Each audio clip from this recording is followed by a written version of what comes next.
The Payroll Allocation Report will assist you in locating all payroll information.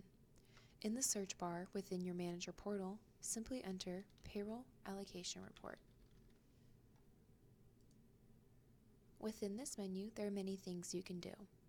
To find a specific payroll, select Payroll Number. A list of all posted payrolls will appear.